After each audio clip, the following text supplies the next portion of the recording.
Sa bawat pakpatak ng ulan sa bubong, may isang lihim na sumasayaw sa dilim. Ang hangin ay mabigat, puno nga salitang hindi masabi at nga halik na hindi dapat ipinakalob. Humihingal siya, ang madaing na pinipigilan sa lalamunan ay tila mas malakas pa kaysa sa kulog na yumayanig sa kalangitan. Huwag, Kuya Marco, baka. Poka! Marinit tayo, ni Ote. Ang bulong ni Lira, ang kanyang boses ay basag, isang halong takot at ng isang damdaming hindi niya matukoy. Isang damdaming ipinakakait sa kanya ng buong mundo ngunit ipinakakalop ng mabisik na ito. Ang madaliri niya inakakapit ng mahigpit sa kumot. Ang bawat haplos sa kanyang balat ay parang apoy na tumutupok sa kanyang pag-isip, sa kanyang pagkatao, sa lahat ng itinuro sa kanya na tama. Ang silit ay nababalot sa anino. Tanging ang liwanag mula sa bintana ang nagbibigay hugis sa kanilang mga katawan. Dalawang kaluluwang naliligaw. Nagsasalo sa isang kasalanang kailan may hindi na mabubura. Ngunit paano nga ba sila umabot sa puntong ito? Paano ang isang tahanang binuo sa pagmamahal at tiwala ay naging pugat ng isang pagnanasang ipinakbabawal? Ilang buwan lamang ang nakalipas, ang lahat ay nasa ayos. Si Marco, sa edad na 32, ay isang lalaking masasabing nasa kanya na ang lahat. Isang matagumpay na arkitekto, isang magandang bahay na siya mismo ang nagdisenyo, at isang mapagmahal na asawa sa katauhan ni Angela. Ang kanilang buhay ay payapa, ang bawat araw ay dumaraan ng walang panganib, walang biglaang pagbabago, isang perpektong larawan ng kaligayahan. Ngunit ang kapayapaan ay isang marupo na bagay. At nagsimula itong mabasag sa araw na dumating si Lira, ang nakababatang kapatid ni Angela, 20 taong gulang. Dala niya ang kanyang mapangarap mula sa probinsya at ang isang inosenteng ganda na tila kayang painitin ang kahit sinong lalaki. Para kay Angela, ang pagdating ni Lira ay isang biyaya. Para kay Marco, sa simula, ito'y isang obligasyon lamang. Ngunit habang pinagmamasdan niya ang dalaga, ang paraan ng pagtawa nito, ang amoy ng kanyang buho na parang sariwang bulaklak, isang bagay sa loob niya ang nagsimulang magbago. Hindi niya alam nun na ang anghel na pinatuloy nila sa kanilang tahanan ang siyaring magiging demonyong gigising sa mga natutulog niyang pagnanasa at sisira sa lahat ng pinakaingatan niya. Ang kwento ay hindi nagsimula sa isang halik, kundi sa isang sulyap, isang ngiti, isang pahingang, dahan-dahang bumago sa simoy ng hangin sa loob ng kanilang paraiso. Ang araw na iyon ay nagsimula tulad ng dati na may init ng araw na dahan-dahang gumagapang sa mga bintana at ang pamilyar na amoy ng kapeng inihanda ni Angela.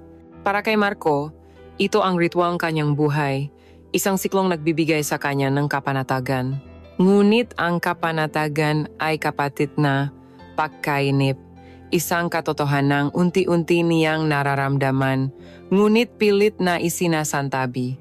Nang tumuno ang telepono at sinabi ni Angela na malapit na ang bus ni Lira, may kung anong kaba ang bahagyang kumurot sa kanyang dibdib, isang kuryenteng hindi niya may paliwanag. Isang oras ang lumipas, isang tricycle ang huminto sa tapat ng kanilang gate. Mula ron ay bumaba ang isang figura, may hawak na isang malaking malatang kulay kayumanggi na tila mas malaki pa sa kanya. Si Angela na kanina pa hindi mapakali sa sala, ay mabilis na lumabas ng pinto. Ang kanyang muka ay nagliliwanag sa purong kagalakan. "Lira, andito ka na!" Sigaw niya. Ang kanyang boses ay puno ng pananabik. Si Marco ay sumunod lamang, huminto sa may pintuan, pinapanot ang makapatid na magyakap sa ilalim ng sikat ng araw. Dun sa unang pagkakataon matapos ang ilang taon, nakita niyang muli si Lira. At sa sandaling iyon, ang lahat ng lala niya tungkol sa maliit at payat na batang babae na may tuhod na laging may galos ay biglang naglaho. Ang nakatayo sa kanyang harapan na yun ay hindi na isang bata. Si Lira ay 20 taong gulang na at ang bawat pulgada ng kanyang katawan ay nagsusumigaw ng kabataan at ng isang namumukatkat na kagandahan. Nakasuot lamang siya ng isang simpleng bestidang bulaklakin na hanggang tuhod, ngunit tila ba perpektong yumayakap ito sa kanyang balingkinitang katawan, nagpapahiwatig na mga kurba na hindi pa ganap na hinok ngunit naroon na.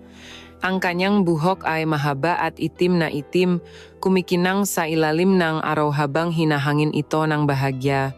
At ang kanyang mukha, walang kolorete, natural, na may matang malalaki at nangungusap, at isang ngiting tila kayang painitin ang pusong sinuman.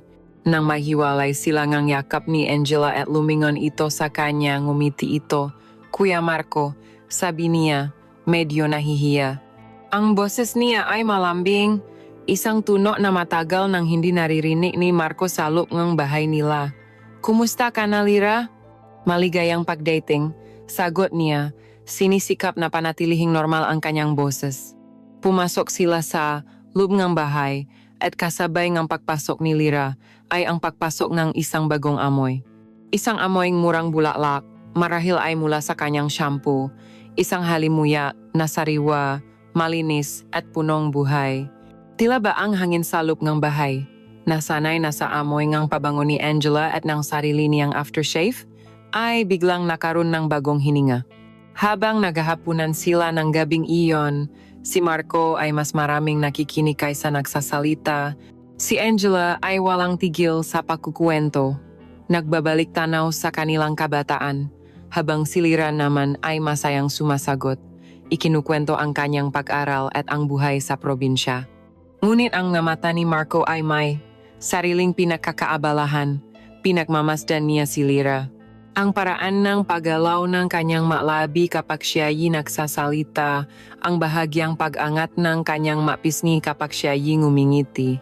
Napansin niya ang kanyang makamay, payat at may mahahabang daliri, na may kahininang humahawak sa kutsara at tinidor. Walang anumang malaswa sa kanyang pagtingin. Iyon ang sabi niya sa sarili. Ito ay pag-usisa lamang, ang natural na reaksyon sa isang bagong presensya, ngunit sa ilalim ng lahat ng pangangatwiran, alam niyang may iba pa, isang bagay na madilim at hindi niya pinapangalanan. Nang matapos ang hapunan, tinulungan niya itong iakyat ang maleta sa silid na inihanda para sa kanya. Ang silid ay maliit lamang, ngunit malinis at maaliwalas na may bintanang nakaharap sa hardin. Habang inilalapag niya ang mabigat na maleta sa sahig, ang kanilang mga kamay ay saglit na nagdikit. Isang mabilis na pagdampi lamang, ngunit para kay Marco, ito'y parang isang bahagyang kislap ng kuryente. Naramdaman niya ang init ng balat nito, ang lambot. "Salamat kuya," sabi ni Lira, bahagyang umiwas ng tingin. Mas lumakas ang amoy ng kanyang buhok sa maliit na espasyo, at biglang naramdaman ni Marco na kailangan na niyang lumabas, walang anuman. "Magpahinga ka na," sabi niya, at mabilis na tumalikod. Nang gabing iyon, habang nakahiga sa tabi ni Angela na mahimbing nang natutulog, hindi mapakali si Marco. Ang imahe ni Lira ay paulit-ulit na bumabalik sa kanyang isipan. Ang kanyang ngiti, ang kanyang boses, ang amoy niya na tila nanatili sa kanyang makamay. Pilit niyang iwinaksi ang nga ito.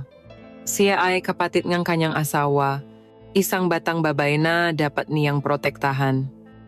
Ngunit habang nakapikit siya, ang tanging nakikita niya ay ang mga matang iyon, malaki at inosente. Ngunit sa ilalim nito, tila ba may isang pangakong hindi pa nabibigkas, isang paanyayang hindi pa naipapadala. Ang tahanan nila ay hindi na pareho. Isang bagong elemento ang naidagdag, isang presensyang maganda, bata, at mapanganib na hindi pa niya namamalayan. Sa katahimikan ng gabi, naramdaman ni Marco na ang payapang agos ng kanyang buhay ay nagsisimula ng makaroon ng alon, at si Lira, ang inosenteng si Lira ang siyang bagyong paparating. Ang mga sumunod na linggo ay lumipas sa isang bagong ritmo. Ang bahay na dati tahimik at para lamang sa kanilang dalawa ni Angela ay nagkaroon ng bagong buhay. Sa umaga, Naririnig na ni Marco ang mahinang tuno ngam gayaba ni Lira sa pasilyo. Ang daloy ng tubig mula sa banyo, mas nyales na hindi na sila lamang dalawa. Ang pagbabagong ito, sa simula ay tinanggap niya bilang isang kaya-ayang pakakaiba sa kanilang paulit-ulit na buhay. Ngunit habang tumatagal, ang presensya ni Lira ay naging isang bagay na mas malalim, isang konstanteng paalala ng isang damdaming hindi niya dapat nararamdaman. Nagsimula ito sa mga sulyap. Mas sulyap na panakaw na sa unay ipinapaniwala niya sa sarili na dala lamang ng pag-aalala ng isang bayaw. Kapag nag-aalmusal sila habang si Angela ay masayang nakukwento tungkol sa mga plano sa trabaho, ang mga mata ni Marco ay lihim na dumadapo kay Lira. Pinagmamasdan niya kung paano nito hinihiwa ang kanyang pandesal, ang paraan ng pag-ikot ng kutsarita sa tasang ang kape, mga kilos na simple ngunit sa kanyang paningin ay may angking biyaya at kahinhinan. Napapansin niya ang maliliit na bagay, ang isang butil ngang asukal na dumikit sa gilid ng labi nito at ang pagnanasang punasan iyon para sa kanya ay isang buksong kailangan niyang pigilan. Sa gabi, kapag si Lira ay nakaupo sa sopa sa sala, abala sa kanyang mga libro, si Marco naman ay nasa kanyang study table, kunwari nagtatrabaho. Ngunit ang kanyang isip ay lumilipat. Ang kanyang mata ay madalas na sumusulyap sa siwang ng pinto. Nakikita niya kung paano nito isinusuklay ang manadaliri sa kanyang buho kapag siya'y nahihirapan sa binabasa o kung paano niya kinakagat ang dulongang kanyang ballpen kapag siya'y malalim na nag-iisip. Ang bawat kilos, gaano man kaliit, ay tila isang palabas na para lamang sa kanya. Isang pribadong sayaw ang kawalang malay na nagpapaliyap sa kanyang imahinasyon. Pagkatapos ng mga sulyap, dumating ang mga di sinasadyang pagdampi. Ang kanilang bahay ay hindi gaanong kalakihan at ang mga espasyo ay sapat lamang para sa 2 tao. Ngayong 3 na sila, ang mga banggaan ay hindi maiwasan. Ang pasilyo patungo sa masilid tulugan ay makitit. Isang hapon, habang si Marco ay nagmamadaling lumabas mula sa kanilang kwarto, si Lira naman ay papalabas mula sa kanya. Nakabungguan sila. Ang katawan niya ay dumikit sa balikat at braso nito. Saglit, naramdaman niya ang init ng balat nito sa manipis na tela ng kanyang damit na amoy niya nang malapitan ang halimuyak ng kanyang buhok para siyang napaso, mabilis na umatras. Ay, pasensya na, kuya, sabi ni Lira. Ang kanyang pisngi ay namumula. Ako dapat ang mag-sorry. Hindi ako tumitingin. Sagot ni Marco. Ang kanyang puso ay bumibilis. Ang insidenteng iyon ay tumagal lamang ng ilang segundo, ngunit ang alaala ng pagdampi na iyon ay nanatili sa kanya buong araw. May mga pagkakataon sa kusina habang sabay silang kumukuhang tubig sa dispenser. Ang kanilang makamay ay makakadikit, ang likod ng kanyang palat ay sasayad sa mga daliri nito. Muli, ang pakiramdam ay parang kuryente, isang mabilis na pagdaloy ngang init na gumugulat sa kanyang sistema. Mabilis nilang binabawi ang kanilang kamay, kapwa nag-iwasan ng tingin, ang katahimikan sa pagitan nila ay biglang nababalot ng isang tensyon na hindi nila masabi. Ang pinakamatindi ay isang gabi nang maabutan niya itong nakatulog sa sopa. Ang kanyang ulo ay nakasandal sa braso ng upuan, ang kanyang bibig ay bahagyang nakaawang. Ang isang makapal na libro ay nakapatong sa kanyang dibdib, dahan-dahang tumataas at bumababa sa bawat paghinga niya. Sa liwanag ng lampshade, mukha siyang isang anghel, payapa at walang kamalay-malay. Naramdaman ni Marco ang isang hindi may paliwanag na pag-aalala.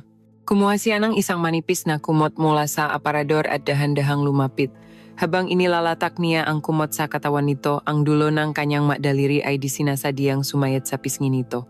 Malambot, mas malambot pa kaysa sa kanyang inakala, napahinto siya, pinigilan ang kanyang pahinga. Pinagmasdan niya ang mukha nito ng malapitan. Ang mahahabang pilik mata na tila mga pakpak ng paru-paro. Ang kutis na makinis at walang bahid. Isang makasalanang isip ang pumasok sa kanyang utak, ang pagnanasang hakkan ang mga labing iyon. Ngunit mabilis niya itong iwinaksi, umatras na parang napapaso, at tahimik na bumalik sa kanyang silid. Sa bawat araw na lumilipas, ang laban sa loob ni Marco ay lalong tumitindi. Alam niyang mali ang kanyang ginagawa. Sa tuwing titignan niya si Angela, ang kanyang mabait at mapagmahal na asawa, isang matinding konsensya ang dumadagan sa kanya. Sinusubukan niyang maging mas malambing kay Angela, mas madalas niya itong niyayakap at hinahakan, na para bang sa paggawa nito ay mabubura niya ang mga maruruming isipin niya para sa kapatid nito. Ngunit ito'y isang pakukunwari. Dahil sa kabila ng lahat, hindi niya mapigilan ang kanyang sarili. Ang pagtingin kay Lyra ay naging isang bisyo, isang mapanganib na adiksyon. Hinihintay niya ang mga pagkakataong masusulyapan niya ito. Inaabangan ang mga di sinasadyang pagdampi na nagbibigay ng kakaibang kilig at panganib sa kanyang buhay na dati payapa.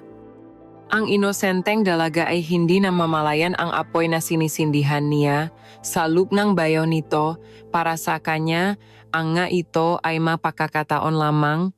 Ngunit para kay Marco, ang nga ito ay manapata ngang gasolinang unti-unting pumupuno sa isang sisidlan na malapit ng umapaw.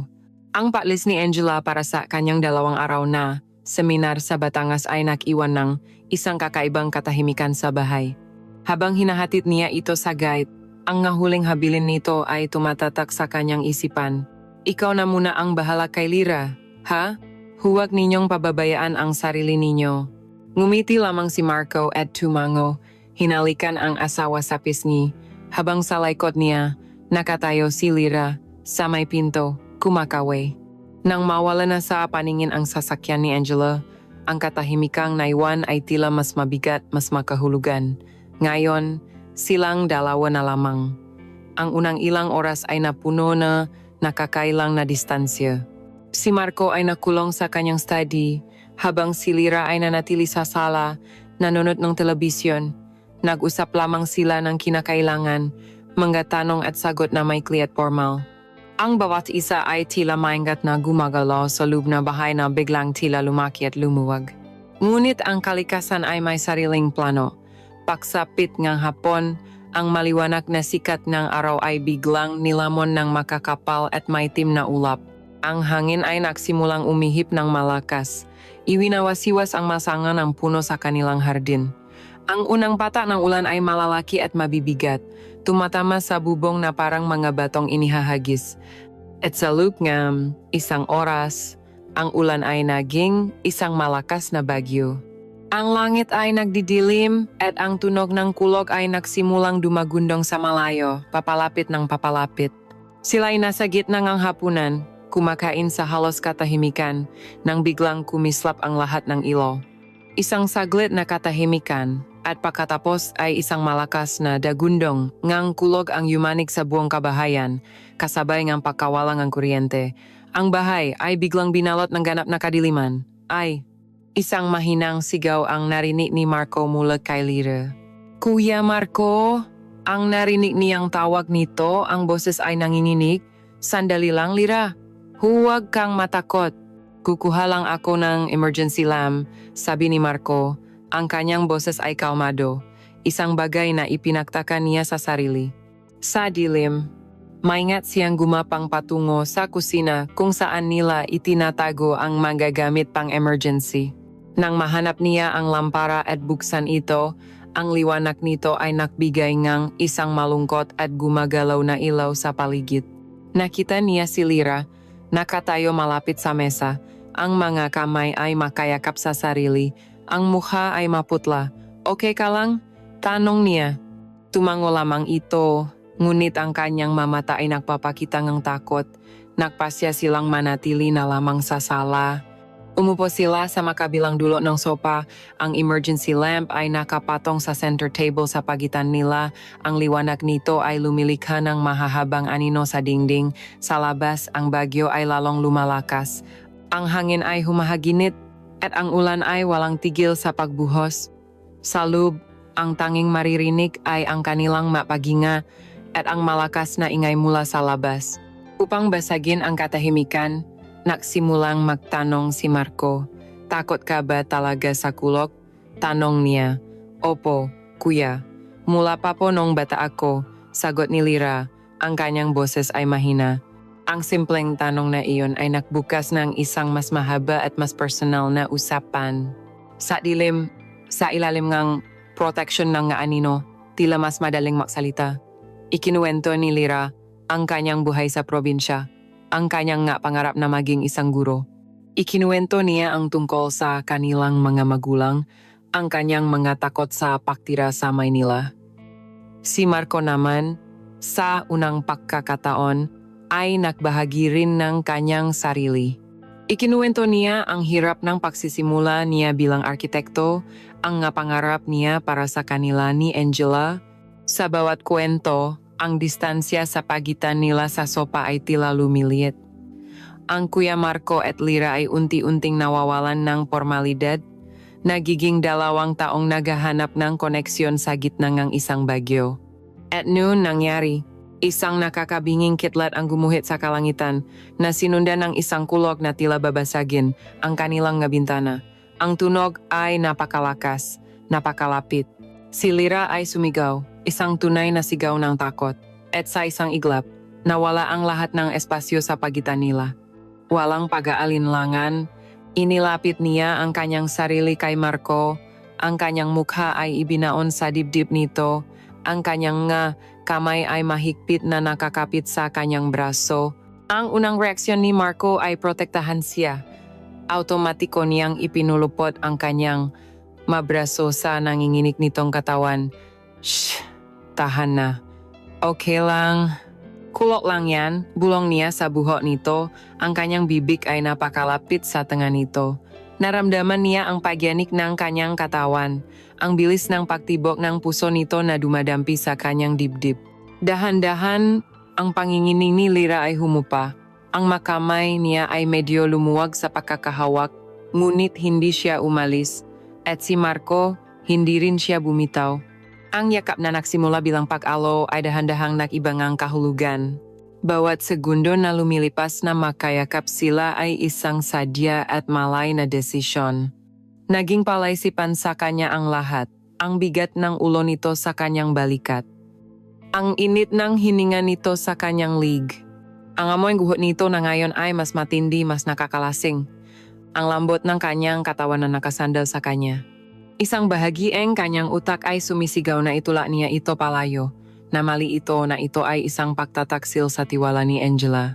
Ngunit ang isa pang bahagi, isang mas makapangyarihan at mas madilim na bahagi, ay naguutos sa kanya na manatili, na damhin ang sandaling ito, na angkinin ang init at lambot na ito na matagal na niyang hindi naramdaman. Dahan-dahan, itinaas ni Lira ang kanyang ulo. Sa liwanag ng lampara, ang kanilang nga muha ay ilang pulgada na lamang ang pagitan. Ang kanyang nga mata ay malalaki at basa, ngunit wala na ang takot. Ang naroon ay isang bagay na iba, isang pakalito, isang tanong. Ang kanyang malabi ay bahagyang nakaawang. Ang mundo sa labas ay nawala. Ang bagyo, ang ulan, ang kulog, lahat ay naglaho. Ang tanging umiral ay ang espasyo sa pagitan nila, isang espasyong puno nga hindi sinasabing salita, nam nga ipinagbabawal na pagnanasa. Ang sandali ay nabasag ng bahagyang kumurap-kurap ang lampara. Tila doon lamang sila natauhan. Dahan-dahan, halos atubili, binitawan ni Marco si Lira. Si Lira naman ay mabilis na lumayo. Bumalik sa kabilang dulo ng sopa, iniipon ang sarili. Pasensya na. Kuya, sabi niya. Halos pabulong, hindi makatingin ng diretso. Okay lang, sagot ni Marco, ang kanyang lalamunan ay tuyo. Pagkatapos nun, wala nang nagsalita. Ang bagyo sa labas ay nagpatuloy, ngunit ang pinakamatinding bagyo ay nasa loob ng sala sa katahimikang namamagitan sa kanila, isang bagyong nagiwan ng pinsalang hindi na kailanman maayos. Kinabukasan, ang bahay ay sinalubongang isang maningning na sikat ng araw. Ang hangin ay malinis, ang halaman sa hardin ay luntiang-luntian matapos diligan ng ulan. Ang lahat ay tila bumalik sa normal, isang malinis na simula, ngunit salop ngang bahay, ang hangin ay mabigat, puno nga salitang hindi kayang bikasin. Ang almusal ay ang pinakatahimik na almusal na naranasan nila. Si Marco at Lyra ay umupo sa kani-kanilang upuan. Ang nga mata ay nakatuon sa pagkain, sa tasang kape, sa kahit saan. Basta't huwag lamang magtama ang kanilang mapaningin. Ang bawat kaluskos ng kubiertos ay tila isang malakas na ingay sa katahimikan. Malakas ang bagyo kagabi, basa ni Marco sa katahimikan, ang kanyang boses ay tila garalgal. "Oo nga po, kuya. Nagulat po ako," sagot ni Lyra, hindi pa rin tumitingin.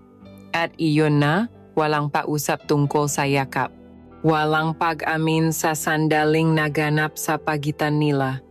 Ito ay isang lihim na bigla na lamang isinilang.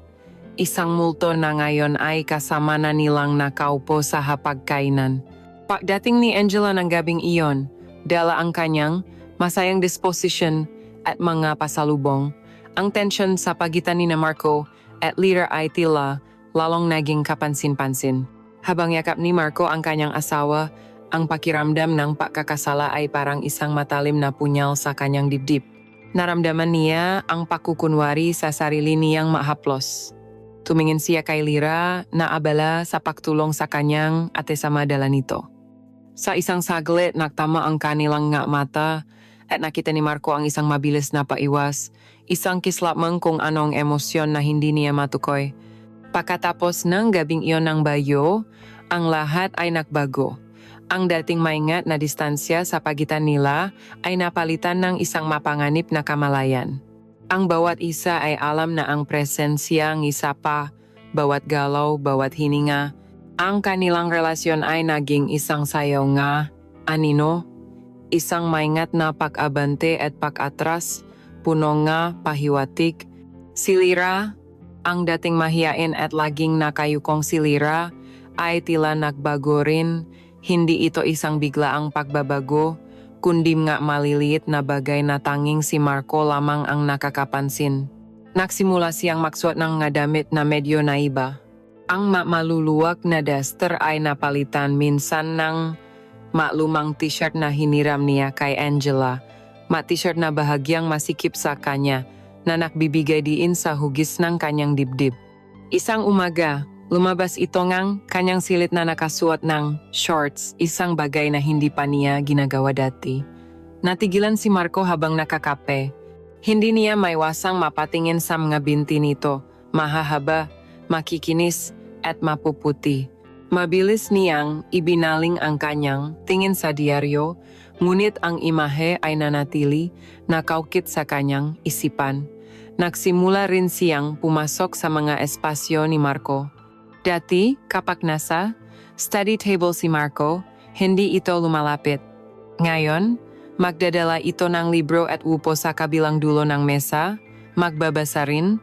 "Kuya, patulong naman po dito sa math," sasabihin niya, at lalapit ito sa kanya, ituturo ang libro. Ang kanyang buho ay sasayad sa kanyang balikat, ang kanyang amoy ay muling papasok sa kanyang sistema, at si Marco ay kailangang gamitin ang lahat ng kanyang lakas upang magpanggap na normal ang lahat na hindi nangingini ang kanyang mga kamay habang iti nuturo ang solusyon sa problema.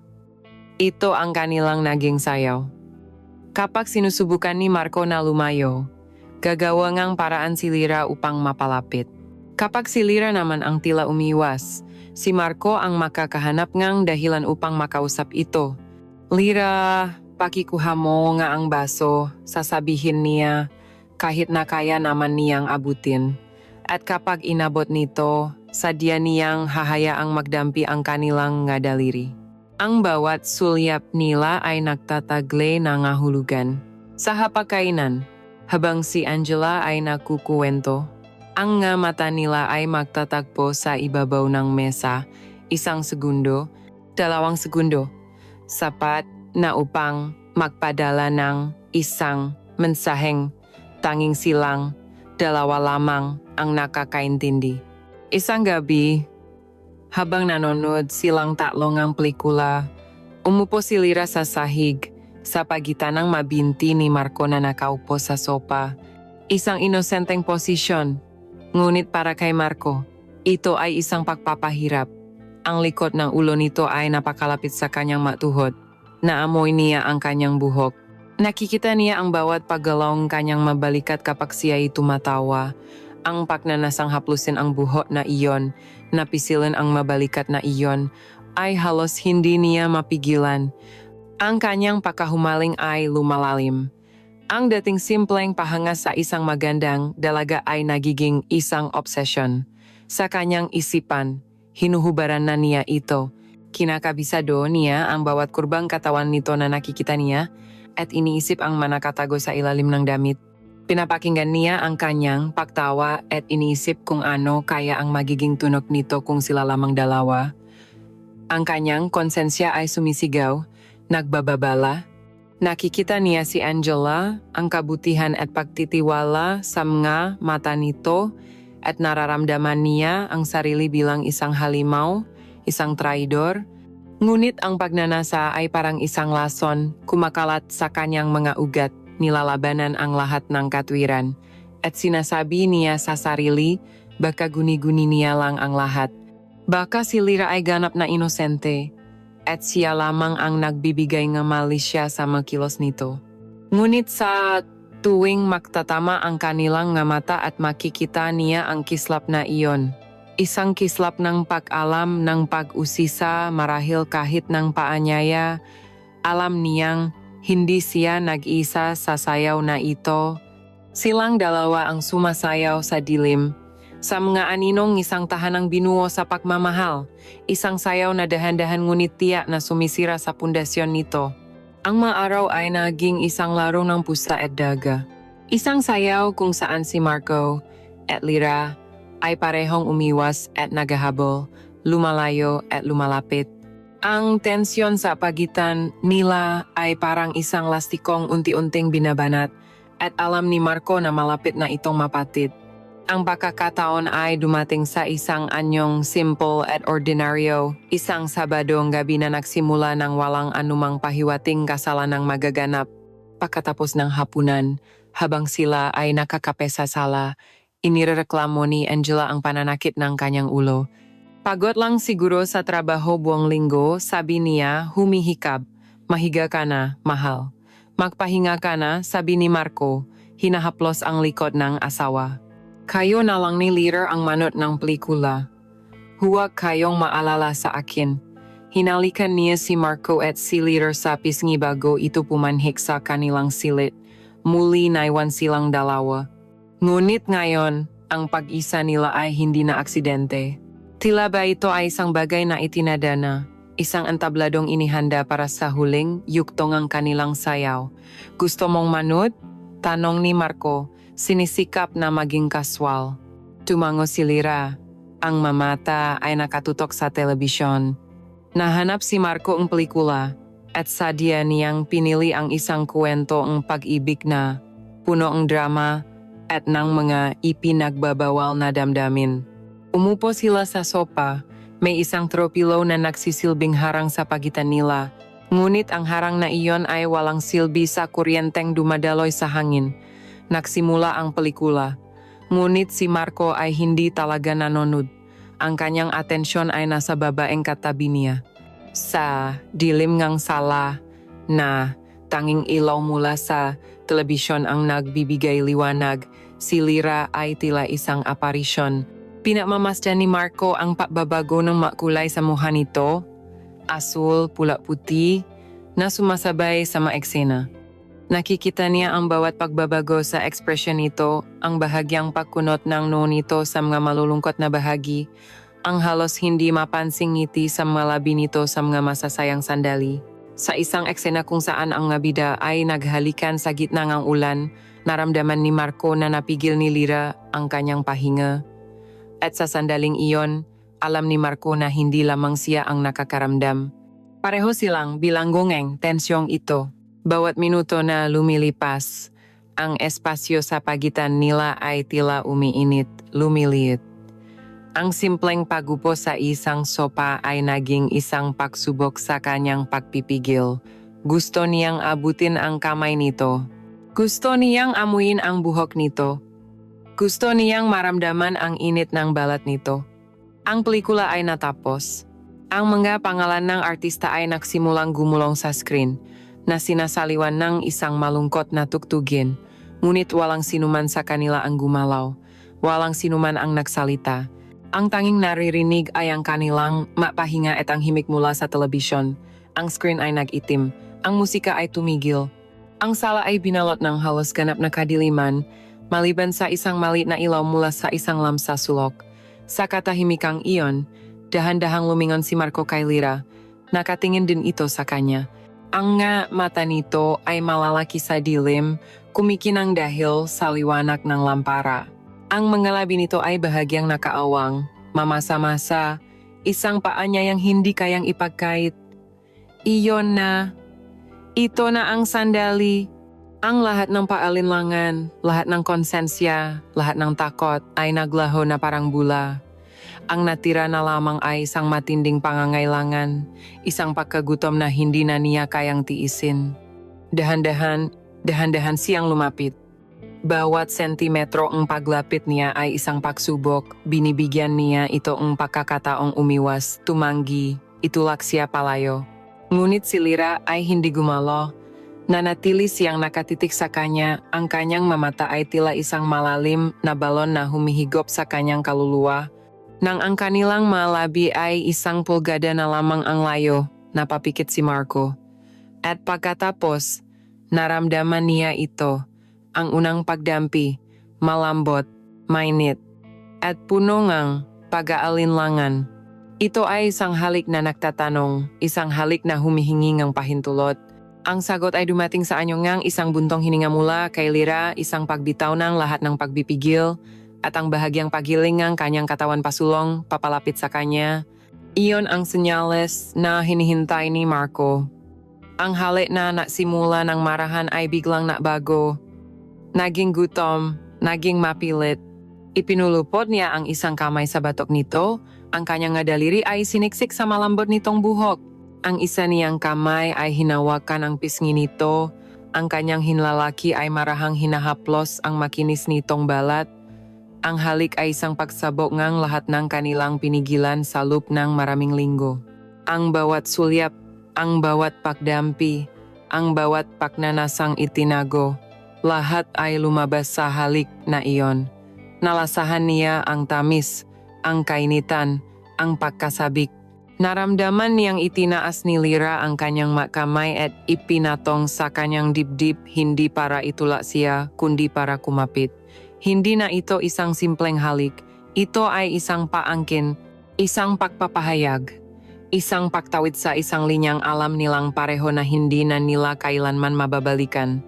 Nang sa wakas ay magiwalay sila para huminga, pareho silang humihingal, hindi sila nakatinginan. Ang mamata ni Marco ay nakapakusa, malabi nitong namumula at bahagyang namamaga. Ang kahihiyan, ang katotohanan ng kanilang ginawa ay biglang bumalik na parang isang malamig na sampal. Hindi ito tama, kuya. Bulong ni Lyra, ang kanyang boses ay nanginginig, halos hindi marinig. Ang nga salitang iyon ay dapat na maging isang pagtanggi, isang pagtatapos. Ngunit nang sa wakas ay nakaroon siyang lakas na loob na tingnan ang mata nito, ang nakita niya ay hindi pagtutol. Nakita niya ang parehong apoy na nararamdaman niya sa kanyang sarili. Ang kanyang mamata ay nalilito, natatakot, ngunit puno rin ng isang bagong tuklas na pagnanasa. Ang kanyang salita ay nagsasabing hindi, ngunit ang kanyang buong katawan, ang kanyang nanginginig na hininga, ang kanyang dilat na mata ay sumisigaw ngang At alam ni Marco sa sandaling iyon, natapos ng laro. Ang saya ang mga nino ay natapos na. At sa katahimikan ng gabing iyon, habang ang kanyang asawa ay natutulog sa itaas, isang bagong sayaw ang nagsisimula, isang sayaw na mas mapanganib, mas hayagan, at tiyak na hahantong sa kanilang pagkawasak. Ang gabing iyon, hindi nakatulog si Marco. Habang ang kanyang asawang si Angela ay mahimbing na natutulog sa kanyang tabi, ang pahinga ay malalim at panatak, si Marco naman ay nakadilat sa dilim, isang bilanggo sa sarili niyang kama. Ang bawat sulok ngang silit ay tila nagpapaalala sa kanya ngang kanyang kasalanan. Ang amoy ngang pabango ni Angela sa unan ay tila isang akusasyon. Ang katahimikan ng gabi ay binabasak ng malakas na paktibok ng kanyang puso, isang ritmong puno ng pagkakasala, ang halik. Paulit-ulit itong naglalaro sa kanyang isipan, isang pelikulang hindi niya mapatay. Ang paglapit niya, ang hindi nito pag-atras, ang unang pagdamping ang kanilang malabi, malambot at nagalangan. At pagkatapos, ang pagsabog, isang apoy ng pagnanasang matagal na kinimkim. Naramdaman niya ulit ang lambot ng malabi ni Lyra, nalasahan niya ulit ang tamis na lasang iniwan nito. Naramdaman niya ang pakapit ng madaliri nito sa kanyang dibdib. Ang bawat detalye ay malinaw, matingkad at masakit. Sa tuwing maalala niya ang sarap, isang matinding pag-ayaw, sa sarili ang sumusunod, isang alon ng pagsisisi na halos makapalunod sa kanya. Paano niya nagawa ito? Paano niya nagawang pagtaksilan ang babaeng natutulog sa tabi niya? Ang babaeng walang ibang ibinigay sa kanya kundi pagmamahal at tiwala? Isa siyang demonyo, isang traidor na nabubuhay sa ilalim ng sarili niyang bubong. Kinabukasan, ang bahay ay naging isang larangan ng digmaan na walang salita. Ang agahan ay isang pagpapahirap. Si Angela, na walang kamalay-malay, ay masayang nakukuwento tungkol sa kanyang mahalaman, habang sina Marco at Lyra ay kumikilos na parang maestranghero. Hindi sila makatinginan. Kapag nakakasalubong sila sa pasilyo, ang isa ay mabilis na liliko o yuyuko.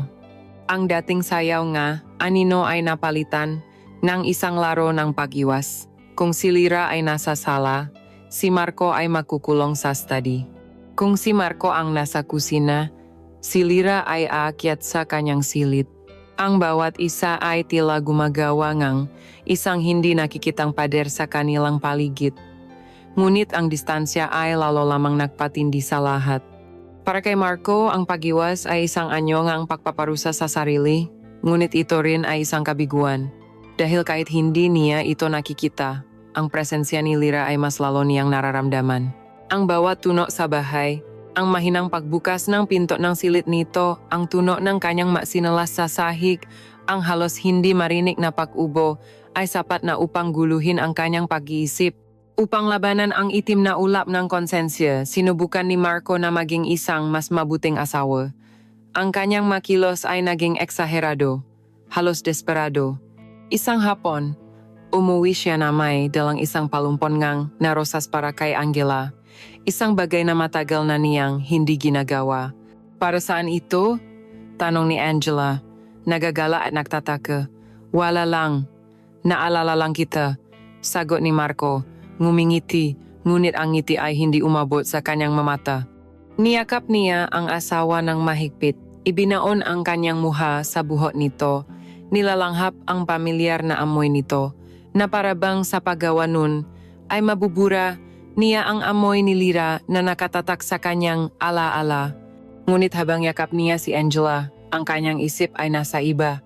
Nakikita niya ang mukha ni Lyra sa dilim ang mamatang na apoy. Isang gabi, ipinagluto niya si Angela ng isang espesyal na hapunan. Inayos niya ang mesa, nagsindi ng kandila. Ang sweet mo naman ngayon, mahal, may kailangan ka ba? Biro ni Angela. Tumawa lamang si Marco. Ngunit ang bawat subongang pagkain ay tila walang lasa. Ang bawat pagngiti niya ay isang kasinungalingan. Ang bawat pag-aplos niya sa kamay ng asawa ay isang pagtataksil. Dahil sa kabilang lahat ng kanyang pagsisikap, ang alaala ng halik ay hindi nawawala. Ito ay isang multo na bumubulong sa kanya sa araw at yumayakap sa kanya sa gabi. Ang pagsisisi ay totoo. Ang sakit na idinudulot niya sa kanyang sarili ay malalim, ngunit sa ilalim ng lahat ng ito, may isang damdaming mas makapangyarihan, isang damdaming kinatatakutan niyang aminin sa sarili, ang pagnanasa, ang kauhat. Oo, nagsisisi siya. Pero kung bibigyan ng pagkakataon, gagawin niya ba ulit? Ang sagot, isang nakakatakot at makasalanang ay kumakatok sa kanyang isipan. Gusto niya ulit maranasan ang panganib. Gusto niya ulit malasahan ang mga labi nito. Ang pag-isip na iyon ay nagpapadama sa kanya ngang higit na pakasuklam sa sarili. Pinagmamasdan niya si Lyra mula sa malayo. Nakikita niya ang pakalito sa mga mata nito. Mas tahimik ito ngayon, mas malumanay. Nagsisisirin kaya ito? O tulad niya, sabik din kaya ito? Ang kawalan ng katiyakan ay nagpapahirap sa kanya. Ngunit nagpapatindi rin sa kanyang obsesyon. Isang gabi, hindi na niya natiis. Pumunta siya sa kanyang study na salin ng isang baso ng ala at umupo sa dilim. Sa ibabaw ng kanyang mesa ay isang larawan nila ni Angela nung kanilang kasal, masaya, punong ng pag-asa. Tinitigan niya iyon, sinisikap na ibalik ang damdamin ng araw na iyon, ang kadalisayan ng kanilang pagmamahalan. Ngunit nang ipikit niya ang kanyang mata, hindi ang mukha ni Angela na nakabelo ang kanyang nakita. Ang nakita niya ay ang mukha ni Lyra sa sala, ang mata nitong nakatitik sa kanya, ang mga labi nitong naghihintay. Ibinagsak niya ang baso sa mesa, ang alak ay tumapon. Tumingin siya sa kanyang refleksyon sa madilim na bintana. Ang nakita niya ay isang estranghero, isang lalaking pagod, nalilito, at nasa bingit ng pagkawasak. Alam niya sa sandaling iyon na ang laban ay dehado. Ang pagsisisi ay isang malakas na agos. Ngunit ang pagnanasa ay isang tsunami, handang wasakin ang lahat sa daraanan nito. At sa kaibuturan ng kanyang kaluluwa, alam niyang hindi na magtatagal, bibigay na siya. Hahayaan na niyang anurin siya ng alon. Ang pagkakataon, na tila isang mandaragit na naghihintay, ay dumating sa anyo ng isang business trip. Ngunit ngayon, hindi lamang ito 2 araw. Isang buong linggong training sa Cebu para kay Angela. Nang ihatid niya ito sa airport, ang yakap at halik ni Angela ay may kasamang bigat.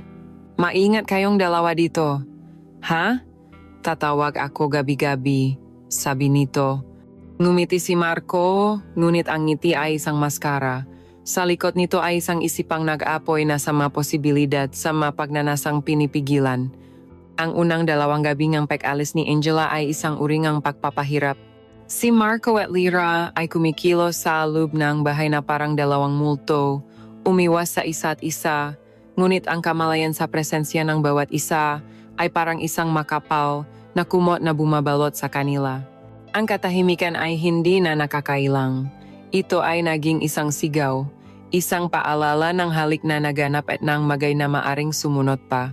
Pagsapit ng 3 gabi, si Marco ay sumuko na. Tapos na ang laban, ang konsensya ay natalo ng pagnyanasa. Habang nakaupo sa kanyang study, may hawak na basong alak, gumawa siya ng desisyon. Hindi na niya lalabanan, hindi na niya pipigilan. Ang apoy sa loob niya ay kailangan ng pakawalan kahit pa ang resulta nito ay ang pagkasunong ng lahat ng bagay na mahalaga sa kanya. Handa na siyang harapin ang impyerno. Dahan-dahan siyang tumayo. Bawat hakbang niya palabas ng study, patawid sa pasilyo, patungo sa silid ni Lyra, ay tila isang hakbang patungo sa kanyang sariling kapahamakan. Ang bawat paugong ng sahig sa ilalim ng kanyang ngapa ay parang isang martilyo na pumupukpo sa huling pako ng kanyang kabaong moral. Huminto siya sa tapat ng pinto ni Lyra. Ang puso niya ay dumadagundong sa kanyang dibdib, napakalakas na sa tingin niya ay maririnig ito mula sa loob. Saglit siyang nag-alinlangan, isang huling pagkakataon upang bumalik. Ngunit itinaas niya ang kanyang kamay at kumatok ng marahan 2 beses. Isang katahimikan. At pagkatapos, dahan-dahang bumukas ang pinto, si Lyra, nakatayo sa kanyang harapan, naliligo sa sinangang buwan na tumatagos mula sa bintanang kanyang silid. Nakaswat ito ngang isang manipis na puting nightgown na may 2 strap. Ang tela ay bahagyang kumakapit sa kanyang katawan. Ang kanyang buho ay nakalugay, bumabagsak sa kanyang manggabalikat na parang isang itim na talon. Ang kanyang mukha ay nagpapakita ng gulat, pagkalito at higit sa lahat, takot. Alam niya kung bakit siya naroon. Walang nagsalita, tinitigan lamang ni Marco ang dalaga. na parabang sinasaulo ang bawat detalya ng kanyang anyo. Pagkatapos, dahan-dahan siyang pumasok sa silid. At sa likod niya, isinara niya ang pinto. Ang mahinang peklik ng lock ay isang tunok na pinal, isang hatol. "Kuya, umalis ka na." "Parang awa mo na," bulong ni Lyra. Ang kanyang boses ay nanginginig.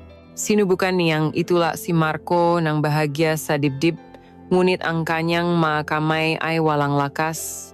Parang dahon na dumadampi sa isang pader na bato. Hindi sumagot si Marco. Sa halip, marahan niyang itinaas ang kanyang kamay at hinaplos ang pisngi nito. Ang balat nito ay malambot at mainit. Ibinaba niya ang kanyang tingin sa malabi nito. At pagkatapos, hinalikan niya ito. Ang halik na ito ay iba. Hindi ito mapusok tulad ng una. Ito ay mabagal, malalim, at may pag-angkin. Isang halik na nagsasabing akin ka. Sa simula, nanatiling naninigas ang katawan ni Lyra. Ngunit dahan-dahan, sa ilalim ng init at lambing ng kanyang malabi, naramdaman niyang lumambot ito. Ang mahinang pagtutol ay naging isang buntong hininga ng pagsuko. Ang makamay na dating tumutulak ay ngayon ay nakakapit na sa kanyang damit. Humiwalay si Marco sa halik, ngunit ang kanyang muha ay nanatiling malapit. Ang kanilang mano ay makadikit. Ang kanilang mahininga ay nagahalo. "Magagalit si ate," sabi pa ni Lyra, isang huling, desperadong pagsubok na kumapit sa kawiran. "Wala siya rito," simpleng sagot ni Marco. Ang kanyang boses ay malalim at halos pabulong. Dahan-dahan, ang kanyang kamay ay nagsimulang maglakbay. Mula sa pisngi nito, bumaba sa kanyang leg, sa kanyang balagat. Ang kanyang daliri ay nilaro ang manipis na strap ng nightgown nito.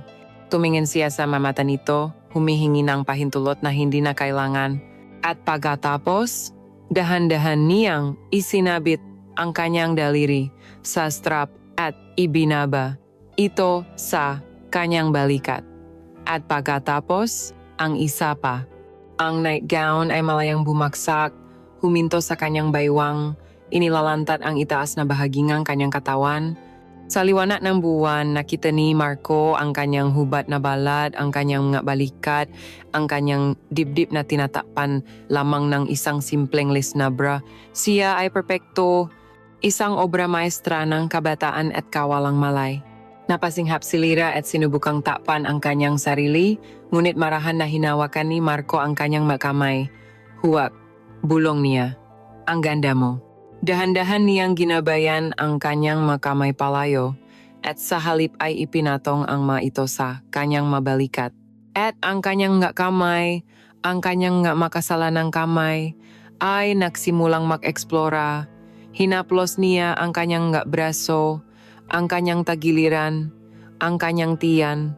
Ang bawat pagdampi ay magaan, nagalangan na tila ba siya ay isang bihirang sining na takot siyang mabasag. Naramdaman niyang nanginginig ang buong katawan ni Lyra, isang panginginig na hindi lamang sa takot, kundi sa isang damdaming bago at hindi pa niya nararanasan. Pagkatapos, sa isang iglap, binuhat siya ni Marco. Napasigaw si Lyra ng mahina at automatikong ipinulupot ang kanyang mabinti sa baywang nito. Dinala siya ni Marco patungo sa kama at marahang inihiga. Umakyat siya sa ibabaw nito. Ang kanyang bigat ay nakasandal sa kanyang braso. Tinititigan ito mula sa itaas. Sa sandaling iyon, wala nang salita ang kailangan. Ang kanilang mamata ang nag-usap, isang wika ang pagnanasa, takot at hindi may wasang katapusan. At doon, sa ilalim ng malamig na tingin ng buwan, sa isang silid na dapat sanay pugat ng mapangarap ng isang dalaga, ang huling hadlang sa pagitan nila ay nawala. Ang lahat ng pakalinlangan, lahat ng pagtutol ay natunaw sa init ng kanilang katawan. Ang mahinang daing ni Lyra, isang halong ng sakit at ng isang bagong tuklas na kaligayahan, ang naging huling selyos sa kanilang kasalanan. Ito ang sandaling hindi na nila maaring bawiin. Ang puntong wala ng balikan. Ang umaga pagkatapos, ang gabing iyon ay sumikat ng may ibang liwanag. Ang katahimikan sa bahay ay hindi na dahil sa pag-iwas, kundi dahil sa isang lihim na ngayon ay ibinabahagi na nilang dalawa. Nang makita sila sa kusina, walang nagsalita.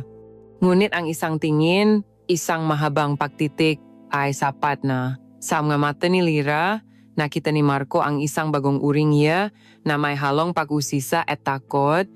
Sa mga mata naman niya, marahil ay nakita nito ang pagsisisi, ngunit sa ilalim nun ay isang apoy na mas lalo lamang lumaki.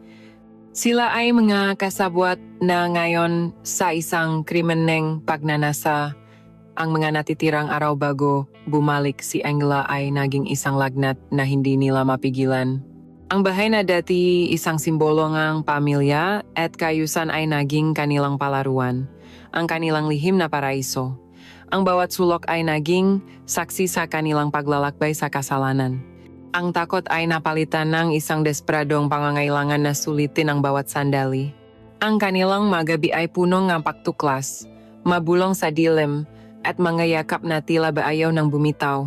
Sa pangalawang pagkakataon, hindi na ito sa silid ni Lyra. Ito ay sa kama mismo ni Marco at Angela. Ang kilos na iyon ay isang suktulang paglapastangan, isang sadya at maraming pag-angkin sa espasyong hindi para sa kanila. Habang makayakap sila sa ilalim ng kumot na may amoy pa ni Angela, naramdaman ni Marco ang isang matinding halong kaligayahan at pagkasuklam sa sarili. Dito, sa sagradong lugar na ito, dinudungisan niya ang lahat ng kanyang sinumpaan. Ngunit ang pakiramdam ng balat ni Lyra sa kanyang balat, ang tunog ng pahinga nito sa kanyang tainga, ay sapat na upang patahimikin ang lahat ng boses ng konsensya.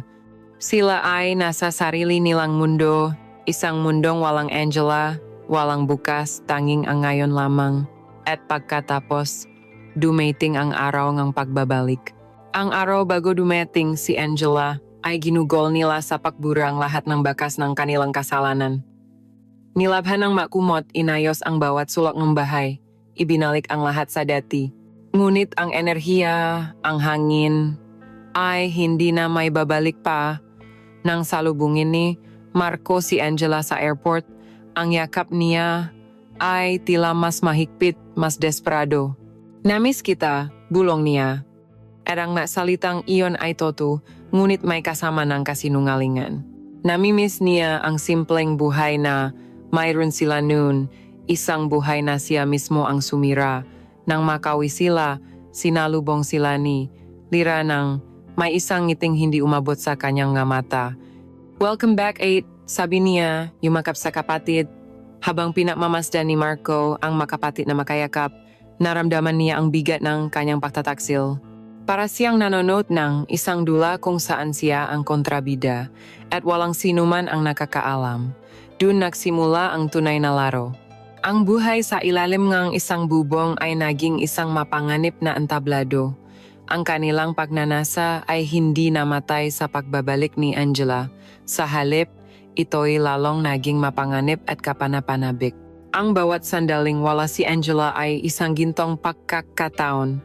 Isang hapon, habang si Angela ay abala sa paghahanda ng merienda sa kusina, si Marco ay nasa kanyang study, nagpapanggap na may tinatapos na trabaho. Pumasok si Lyra, dala ang isang aklat. "Kuya, hindi ko maintindihan ito," sabi niya. Ang kanyang boses ay sapat na para marinig niya, ngunit hindi sapat para marinig ni Angela. Nang lumapit ito, hindi na tumingin si Marco sa libro. Hinawakan niya ang kamay nito at marahang isinara ang pinto, inilok ito ng walang tunog. Ang sumunod ay isang mabilis at tahimik na pagsasalo. Nakasandal sa pader, ang kanilang mapahinga ay pinipigilan, ang kanilang makilos ay apurado, ang bawat tunog mula sa kusina, ang pagbukas ng gripo, ang boses ni Angela na humihiyaw ng isang kanta, ay nakpapataas ng kanilang adrenaline, walang romansa, tanging purong pagnanasa at ang takot na mahuli. Ito ay isang pagnanakaw ng sandali, isang pagsisiping sa bingit ng kapahamakan. Ang isa pang pagkakataon ay sa sala, hating gabi na. Si Angela ay mahimbing nang natutulog sa itaas. Nakita sila sa dilim, parehong napapanggap na kukuhang tubig. Ngunit ang pagpapanggap ay mabilis na naglaho. Mula sa isang bulong, ito ay naging isang halik. Mula sa isang halik, ito ay naging isang yakap na puno ng pangungulila. Natakpuan nila ang kanilang sarili sa sopa, ang parehong sopa kung saan una siyang niyakap ni Marco noong gabing bumabadyo. Ngunit ngayon, ang yakap ay hindi na para mag-alo, ito ay para mag-angkin. Ang kanilang pagsasama ay mas mabagal ngayon, mas desperado, na tila ba sinusubukan nilang hanapin sa isa't isa ang isang bagay na nawala na sa kanila, ang kapayapaan, ang kawalang malay. Para kay Marco, ang buhay ay naging isang matinding dualidad. Kapag kasama niya si Lira sa kanilang malihim na sandali, siya ay buhay. Ang kanyang nga pandama ay tila mas matalas. Ang mundo ay may kulay. Nararamdaman niyang siya ay bata, makapangyarihan at ninanais. Ngunit sa sandaling pumasok si Angela sa silid, o marinig lamang niya ang pangalan nito, ang lahat ay nagiging abo. Ang bigat ng kasalanan ay bumabalik, mas mabigat kaysa dati. Ang bawat ngiti na ibinibigay niya sa kanyang asawa ay isang sampal sa kanyang sariling mukha. Si Lira ay nagbabago rin sa kanyang paningin. Ang dating inosenteng tingin nito ay napalitan na nga matang nagtatago ng mga lihim ng isang babae.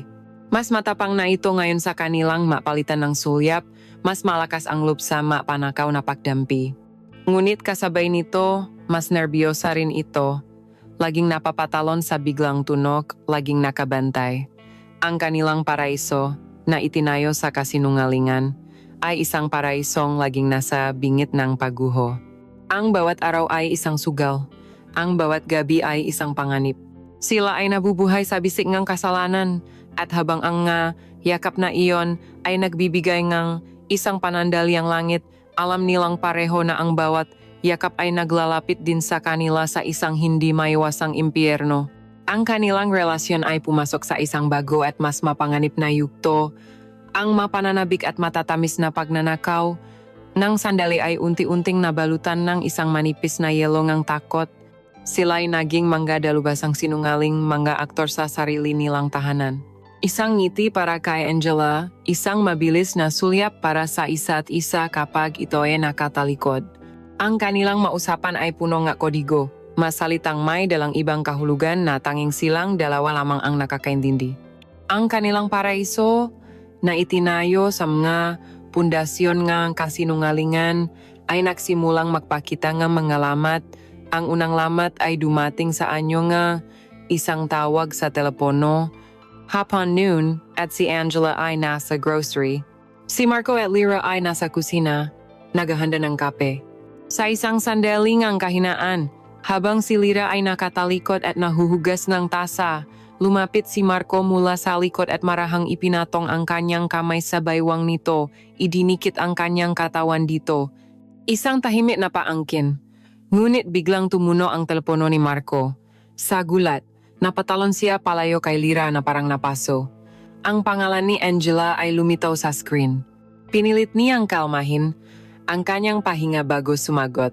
Hello mahal, hello, kamusta kayo diyan? Napatawa lang ako, sabi ni Angela sa kabilang linya. Okay, naman kami. Nakakape, sagot ni Marco. Ang kanyang boses ay bahagyang nanginginig. Napatingin siya kay Lira na nakatayo sa tabing lababo, hindi gumagalo. Ang mukha ay kasing putla ng ngapingan. Parang iba ang boses mo. Okay ka lang ba? Tanong ni Angela. Okay lang. Medyo napagod lang siguro sa trabaho. Mabilis na pagsisinungaling ni Marco. Pagkatapos ng tawag, isang nakabibinging katahimikan ang namayani sa kusina. Ang dating mainit na sandali ay napalitan ng malamig na takot. Tumingin sila sa isa't isa at sa kanilang mga mata ay makikita ang isang bagay, gaano kabilis maaring gumuho ang kanilang mundo. Ang pangalawang lamat ay mas malalim. Linggo ngang umaga at silang tatlo ay nasa hardin na alagang halaman. Ang kanilang kapitbahay, si Aling Nena, isang matandang babae na mahilig makipagkwentuhan, ay sumilip sa bakod. Kay gaganda naman ng mabulakla ninyo, Angela. Bati nito. Salamat po, Aling Nena, sagot ni Angela. Naku, patuloy nga matanda, ang swerte mo sa asawa at kapatid mo. Nakita ko sila nung isang araw, abalang-abala sa paglilinis dito. Kung magtulungan sila at magtinginan, akala mo'y sila ang bagong kasal, bagay na bagay. Ang mundo ni Marco ay tila huminto. Naramdaman niya ang pag-aakyat ng dugo sa kanyang mukha. Sa tabi niya, nakita niyang natigilan si Lyra. Ang hawak na pandilig ay halos mabitawan. Si Angela ay tumawa lamang, isang tawang punong kawalang malay. Naku kayo po talaga, Aling Nena. Makbayaw po iyan, siyempre malapit sa isa-isa, sabi ni Angela. Ngunit ang maksalita ng matanda ay tumagos sa kanilang mapuso na parang mabubog. Ang kanilang malihim na kilos na akala nila'y nakatago ay nakikita pala ng iba. Sila'y nagiging usap-usapan, isang bulong-bulungan na anumang oras ay maaaring makarating sa mataong hindi dapat makarinig. Mula noon, nagsimula ang paranoia. Ang bawat pagdaan ng kapitbahay, bawat sulyap mula sa mata o sa labas ay tila isang paghatol. Si Marco ay naging irritable. Madali na siyang magalit sa maliliit na bagay. Madalas siyang napapasigaw kay Angela ng walang sapat na dahilan na agad naman niyang pinagsisisihan. Ang kanyang pagtulok ay hindi na mahimbing. Laging binabangot ng maeksanang nahuhuli sila. Si Lyra naman ay naging isang anino sa loob ng bahay. Mas madalas na siyang nakukulong sa kanyang silid. Kapag kasama nila si Angela, halos hindi na ito nagsasalita. Ang dating sigla sa kanyang mata ay napalitan ng isang patuloy na pag-aalala. Ang kanilang maninanakaw na sandali ay nawalan na ng tamis. Ang pagnyanasa ay naroon pa rin, ngunit ngayon ay may kasama ng desperasyon at kalungkutan. Ang kanilang mahalik ay mas mabilis, ang kanilang mayakap ay mas mahigpit, na parabang sa bawat pagsasama ay nagpapaalam na sila. Ang huling lamat, ang pinakamasakit, ay dulot mismo ni Angela. Isang gabi, habang naayos na magamit sa kanilang silid, nakita ni Angela ang isang libro sa bedside table ni Marco. Mahal, binabasa mo pala ito? Tanong niya, ipinakita ang libro. Ang ganda niyan, di ba? Iyan din ang binabasa ni Lyra ngayon. Sabi niya, paborito niya raw ang bida. Nanigas si Marco. Ang librong iyon ay binigay sa kanya ni Lyra noong isang araw, isang tahimik na regalo. Nakita ko lang sa sala. Mukhang maganda kaya sinimulan ko. Pagsisinungaling niya, ang kanyang lalamunan ay tuyo. Ngumiti si Angela at ibinalik ang libro. Nakakatuwa kayong dalawa. Sabi nito, umupo sa tabi niya sa kama. Makasundo talaga kayo. Pati sa libro, pareho kayong gusto. Minsan nga, para na kayong kambal kung mag-isip. Ang masalita ni Angela na puno ng pagmamahal at pahanga ay parang magkusilyong isinaksa sa puso ni Marco. Ang bawat papuri niya sa pagkakasundo nila ni Lyra ay isang sampal sa kanilang pagtataksil. Niyakap niya ang asawa, ngunit ang pakiramdam ay hindi na pagmamahal, kundi isang matinding bigat ng kasalanan. Ang paraiso nila ay gumuho na. Ang dating lugar ng kaligayahan at pagnanasa ay naging isang kulungan ng takot at pagkabalisa. Ang malamat ay hindi na masimpleng lamat lamang. Ang maito ay malalaking bita na napapakita ng dilim at ng kapangkaragatang nahihintay sa loop. At sa katahimikan ng gabi, habang nakahiga sa pagitan ng dalawang babaeng parehong biktima ng kanyang kahinaan, alam ni Marco na malapit na ang katapusan, ang pundasyon ay guguho na at silang lahat ay babagsak kasama nito. Ang manalamat sa kanilang paraiso ay mabilis na naging malalaking bitak at ang pundasyon ng kanilang itinagong mundo ay malapit ng gumuho. Ang huling pagyani ay hindi dumating mula sa labas, kundi mula sa loob mismo ng kanilang relasyon. Nagsimula ito sa katawan ni Lyra. Napansin ni Marco ang pagbabago sa kanya sa loob ng ilang araw. Ang kanyang muha ay mas maputla kaysa dati at madalas niya itong nakikitang nakahawak sa kanyang tiyan. Madali na siyang mapagod at madalas na walang ganang kumain. Sa simula, inisip ni Marco na ito'y dahil sa stress at sa bigat ng kanilang kasalanan. Ngunit isang hapon, habang si Angela ay nasa palengke, ang takot na iyon ay nagkaroon ng pangalan at hugis. Kinorner siya ni Lyra sa kusina. Ang kanyang anyo ay hindi na ang dalagang pinagnanasaan ni Marco. Ang kanyang buho ay magulo, ang kanyang mamata ay may maitim na bilog sa ilalim, at ang maito'y nagliliyab sa isang emosyong hindi pa niya nakikita dati. Purong takot. Marco, kailangan nating mag-usap, sabi niya. Ang kanyang boses ay mahina ngunit may diin. Sa unang pagkakataon sa loob ng matagal na panahon, tinawag niya ito sa kanyang pangalan, walang kuya. Ang simpleng pagbabagong iyon ay isang senyales na tapos na ang lahat ng pagpapanggap. Hinila siya nito patungo sa kanyang silid, ang lugar kung saan nagsimula ang kanilang pisikal na pagtataksil. Isinara niya ang pinto at humarap kay Marco. "Delayed ako, Marco," sabi niya. Ang bawat salita ay parang isang suntok sa sikmura ni Marco. 10 araw na. Ang hangin ay tila naubos sa loob niyang silid. Si Marco ay natigilan. Ang kanyang isip ay ayaw tanggapin ang kahulugan ng salitang iyon. "Ano?" Ang sabi ko, "Delayed ako," ulit ni Lyra. Ang kanyang boses ay nasimulang manginig. "Buntis ako, Marco. Sa tingin ko buntis ako." Ang salitang buntis ako ay umalingaw-ngaw sa isipan ni Marco na parang isang bombang sumabog. Ang lahat ay biglang umikot. Nakita niya ang mukha ni Angela umiyak. Nakita niya ang kanyang sarili na itinataboy palabas ng kanilang bahay. Nakita niya ang kanyang pangalan na dinudungisan, ang kanyang propesyon na nasisira. Ang lahat ng kanyang pinahirapan ay guguho. Hindi maari, sabi niya. Umiiling. "Sigurado ka ba? Baka stress lang yan. Di ba't stress ka nitong nakaraang linggo?" Ang kanyang masalita na puno ng pagtanggi at pagnanais na takasan ang katotohanan. Ang siyang nagsilbing mitsa sa apoy na matagal nang nag-alap sa loob ni Lyra. Ang takot sa mukha nito ay biglang nahaluan ng galit. "Stress? Yun lang ang sasabihin mo?" sigaw niya. Ang kanyang boses ay basak na dahil sa pag-iyak. "Buong buhay ko, Marco. Hindi ako na-delay ng ganito. At ngayon sasabihin mo sa akin na stress lang ito?" Ang maluha ay malayang dumaloy sa kanyang mapisngi. "Anong gagawin natin? Anong gagawin mo? Dahil ikaw ang may gawa nito. Ikaw ang pumasok sa kwartong ito. Ikaw ang sumira sa akin. Lyra, huminahon ka. Huminahon, paano ako hihinahon?" Lalo pa niyang isinigaw. Lumapit ito at hinampas siya sa dibdib. Ngunit ang kanyang mga suntok ay mahina. "Ano ba talaga ako sa iyo, Marco? Sagutin mo ako. Isa lang ba akong laruan? Isang pampalipas oras habang nag-isa ka? Isang katawan na pwede mong gamitin dahil hindi mo makuha ang gusto mo kay ate? Sabihin mo." Ang bawat tanong ay isang matalim na patalim na tumataro sa puso ni Marco. Nakita niya sa mga mata nito ang isang nasirang kawalang malay, isang pusong punong sakit at pagtataka. Ito ang resulta ng kanyang makasariling pagnanasa. "Hindi totoo yan, Lyra," sabi niya, ngunit ang kanyang masalita ay walang bigat. "Kung hindi totoo, ano tayo? Ano ito?" Tanong nito.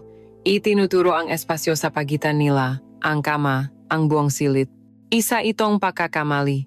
Isang malaking pagkakamali na sisira sa buhay nating lahat. At higit sa lahat, sisira kay ate. Paano ko sasabihin sa kanya na ang kapatid niya at ang asawa niya na sila?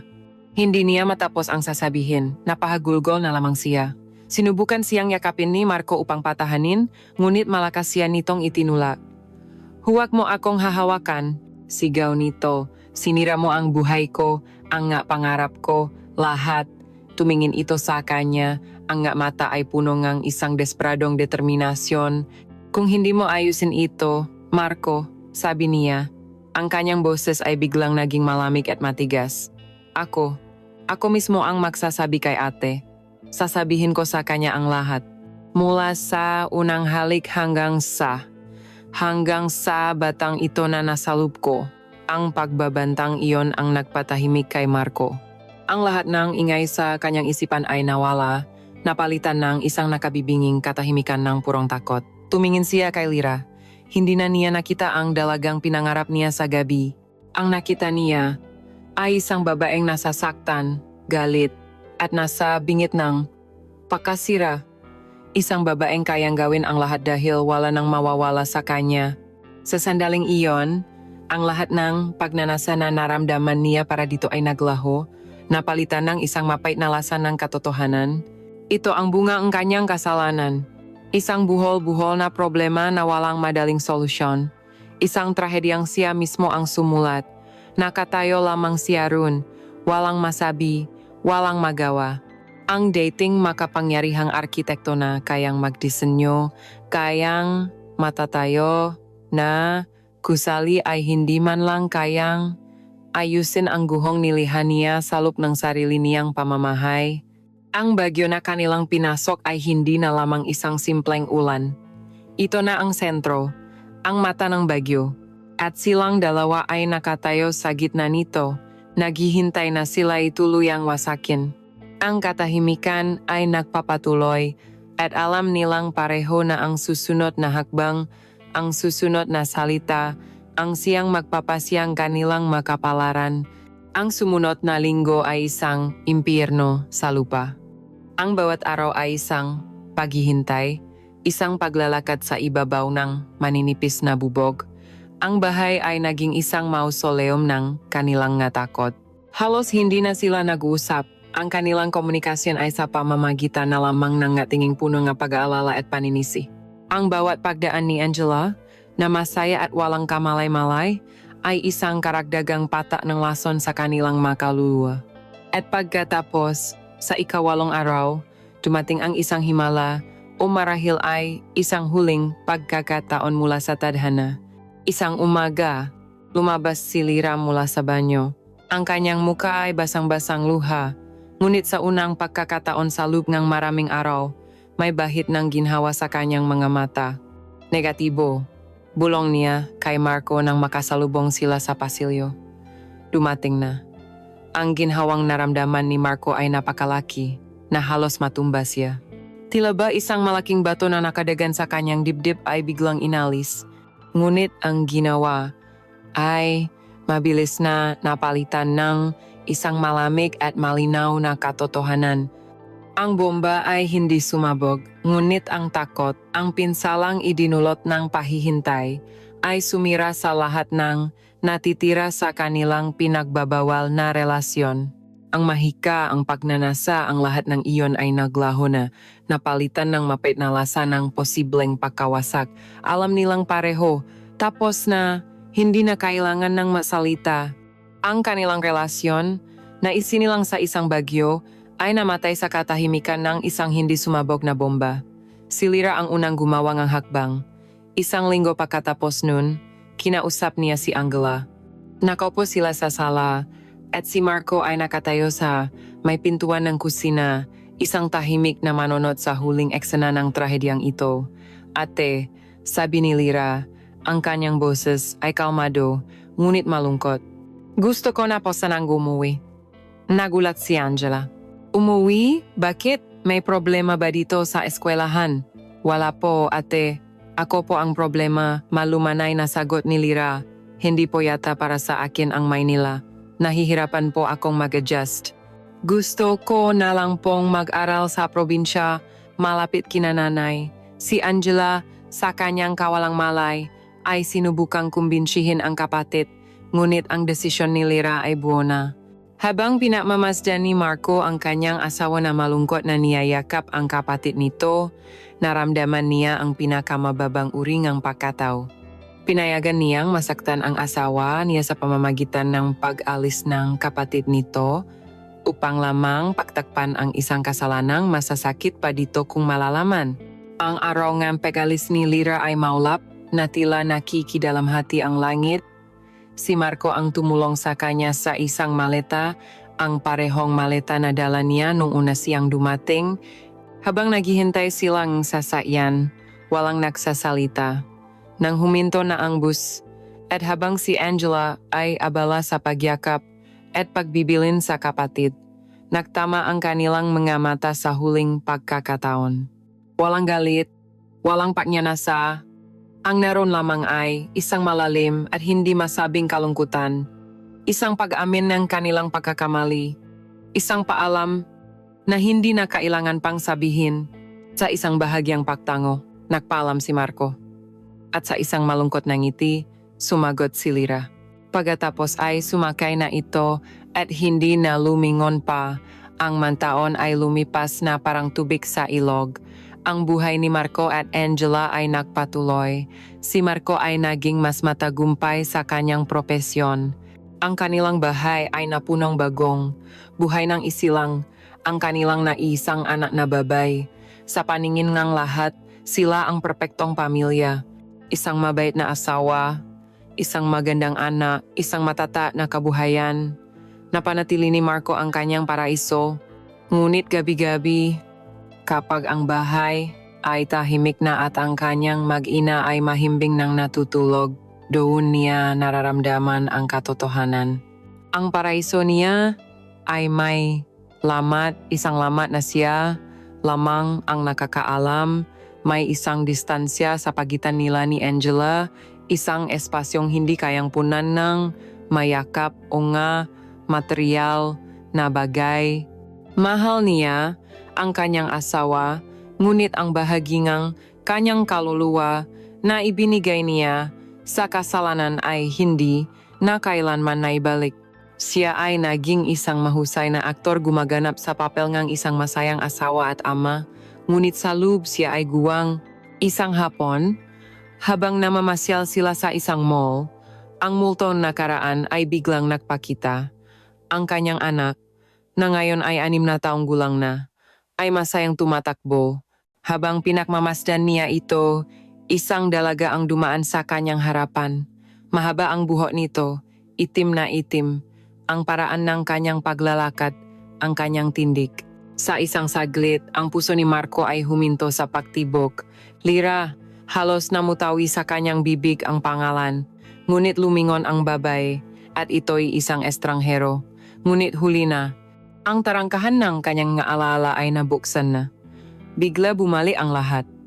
Ang amoy ng buhok ni Lira, ang tunog ng kanyang pahinga sa dilim, ang init ng kanyang balat, ang takot sa kanyang mata nung huli nilang pausap. Mahal, okay ka lang? Ang boses ni Angela ang nagpabalik sa kanya sa kasalukuyan. Nakatayo ito sa kanyang tabi, may pag-alala sa mukha.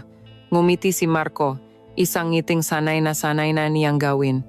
Oh, mahal, okay lang ako, may naalala lang. Kinuha niya ang kamay ng kanyang asawa, tinawag ang kanilang anak, at nagpatuloy sila sa paglalakad. Pinili niya ang kanyang pamilya, pinili niya ang kanyang buhay, naligtas niya ang kanyang sarili mula sa pagkawasak. Ngunit habang naglalakad siya sa gitna ng maraming tao, kasama ang kanyang mag-ina, naramdaman niya ang isang matinding kalungkutan. Dahil alam niya na kahit naligtas niya ang kanyang buhay, ang kanyang kaluluwa naman ay habang buhay na makukulong. Isang habang buhay na pagbabayad sala sa isang kasalanang walang nakakaalam, isang walang hanggang paghahanap ng kapatawaran mula sa isang multong siya lamang ang nakakakita.